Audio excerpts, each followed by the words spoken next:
इसके बाद दृष्टवा भवन्ते।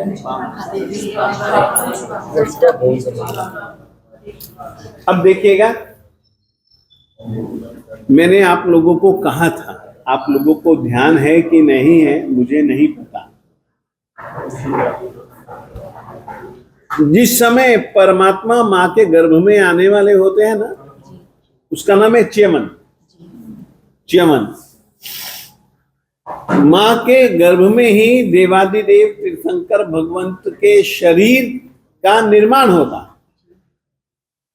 देवलोक से च्युत हुई तो केवल आत्मा हुई, केवल शरीर थे तो कार्बन और तेजस दो ही शरीर लेकर के वे च्युत हुए, तो औदारिक शरीर तो था ही नहीं उनके पास। अब यहां पर औदारिक शरीर की संरचना मां के गर्भ में अवतरित होते ही वे चालू कर देते, वे प्रारंभ कर देते हैं। तो मां के गर्भ में,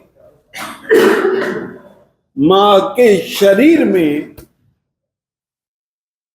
सारे के सारे परमाणु मां के शरीर में उस आत्मा को संभाल सके, इतना योग्य गर्भ बनता है।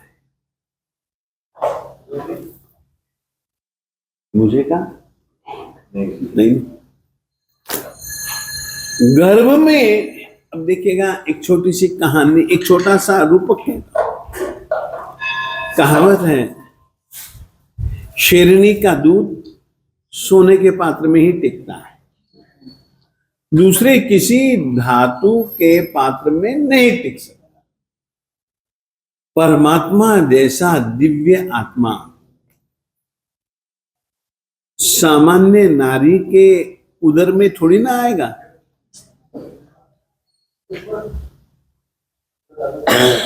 उसके लिए शरीर से, मन से, आत्मा से, जो आत्मा इनको संभाल सके, वो आत्मा कितनी योग्य होगी। आपको एक बात कहूं, वैसे तो आगे आने वाला है, फिर भी आज संदर्भ चला है तो मैं कहना चाहता हूं। भक्तामर स्तोत्र में स्तुतिकार महापुरुष कहते हैं, श्रीणाम शतानि शतशो जनयन्ति पुत्रान् नान्यासुतं त्वदुपमं जननी प्रसूता सर्वादिशो ददति भानि सहस्ररश्मि प्राच्येव जनयति स्फुरदंशुजालम्। स्त्रियां हजारों हजारों, सैकड़ों सैकड़ों बेटों को उत्पन्न करती हैं, परंतु उस स्त्री ने तेरे जैसे बेटे को जन्म नहीं दिया। सूरज की किरणों को सभी दिशाएं धारण करते हैं, पश्चिम उत्तर दक्षिण इत्यादि, परंतु पूर्व दिशा को ही वह सौभाग्य प्राप्त है कि वह सूर्य को जन्म देते। तो आप समझो कि मरुदेवा माँ या त्रिशला माँ या मामा देवी माँ या अचिरा देवी माँ कितनी परम योग्य होगी।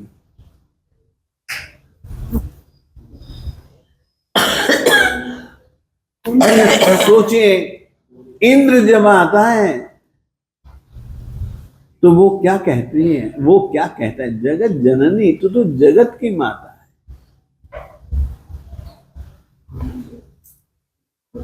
तो हर एक सामान्य कोटि की जो स्त्री होते हैं, उसके उदर में तीर्थंकर जैसी दिव्य आत्मा का जन्म नहीं होता। कोई विशिष्ट कोटि की स्त्री होती है जिसके शरीर में जिस समय तीर्थंकर आने वाले होते हैं ना, उसके शरीर में से गंध बहती है। वो कभी कटु कठोर बोल ही नहीं सकते, वो कभी किसी भी जीव का अहित कर ही नहीं सकते। उसके मन में भी ऐसा विचार नहीं आएगा। ये आता है ना अपने आप, नारी का तन, नारी का मन सब कुछ बदल जाता है। महोदय रावण जी जब मां के पेट में आए तब मां धम धम धम धम जमीन पर पांव पछाड़ते हुई चलती, धम धम। उसको मुंह देखना होता ना, औरतों को मुंह देखने की कुछ ज्यादा वो आदत होती है ना, तो उसको जब मुंह देखना होता ना तो शीशे के सामने थोड़ी ना जाते थे, ये निकालती थी तलवार।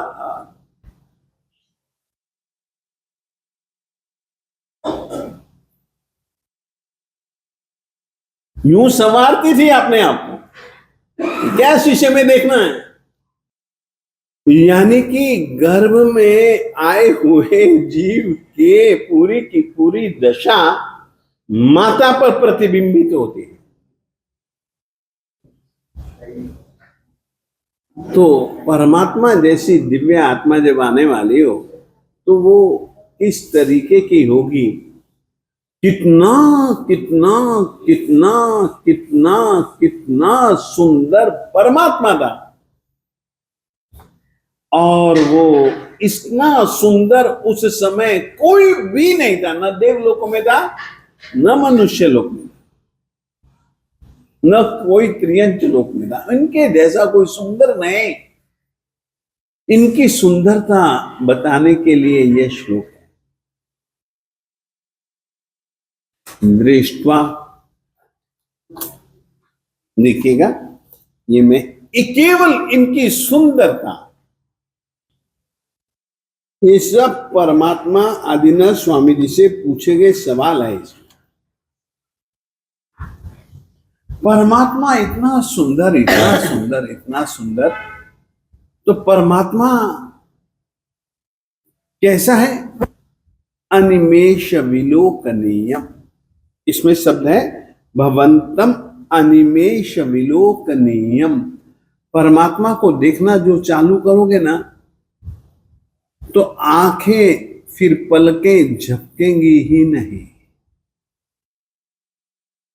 अनिमेष, निर्निमेष आंखों से, विलोकनीयम देखने योग्य, भवंतम दृष्ट्वा आपको देख करके, आपको देख लेने के बाद, जनस्य चक्षु आदमी की आंख, अन्यत्र तोषम न उपयाति, किसी दूसरे को देखने में खुशी, संतोष, तृप्ति का अनुभव नहीं करते।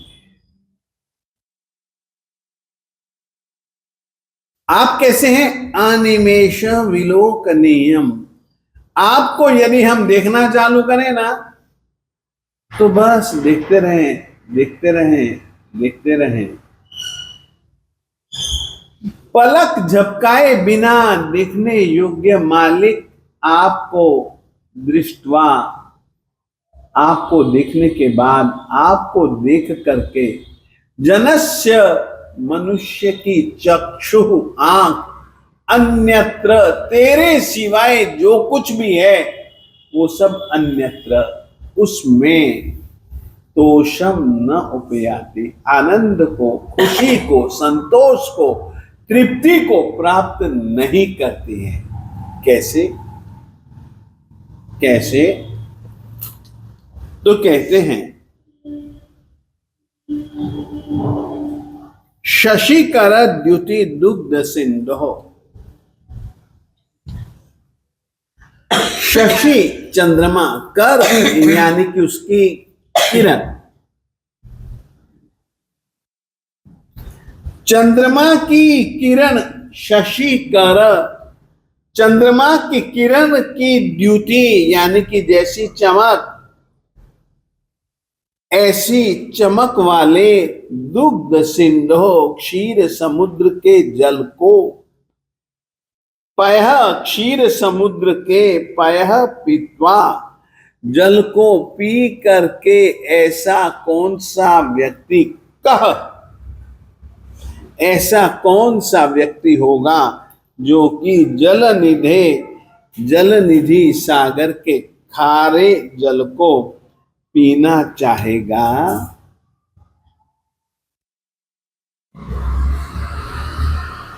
पीना चाहेगा। अरे अमृत के जल को जिसने पी लिया, क्षीर समुद्र के जल को जिसने पी लिया, वो क्या खारे समुद्र का जल पिएगा?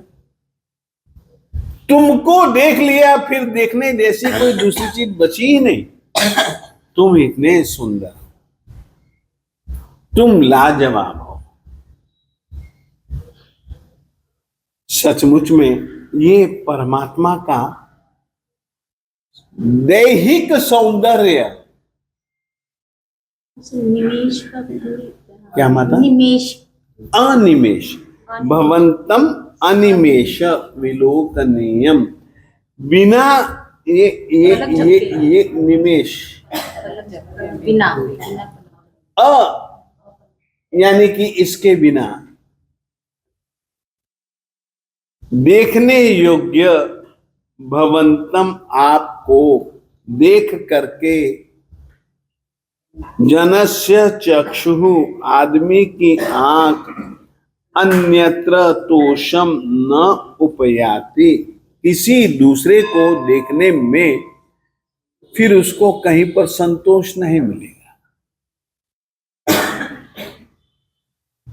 चंद्रमा की किरण की चमक के समान क्षीर समुद्र के दुग्ध सिंधु यानी कि क्षीर समुद्र के पयः पीत्वा, जल को पी करके, कह, अब उन्हीं से सवाल है साहब, ऐसा कौन सा व्यक्ति है जो कि समुद्र के खारे जल को अशितुम पीना खाना इच्छे चाहेगा?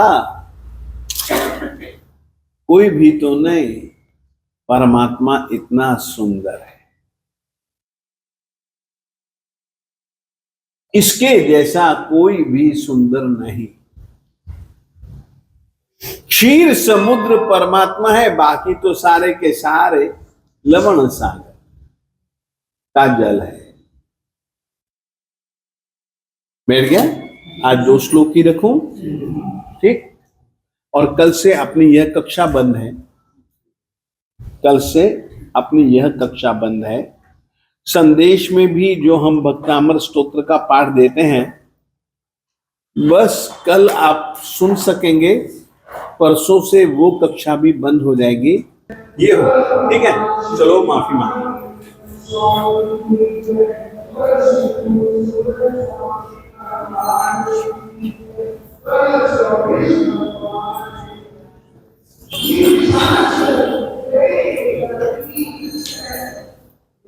ओम आज्ञाहीन, ओम आज्ञाहीन, क्रियाहीन, मंत्रहीन, च यत् कृतं तत्सर्वं कृपया देवः क्षमध्वं मे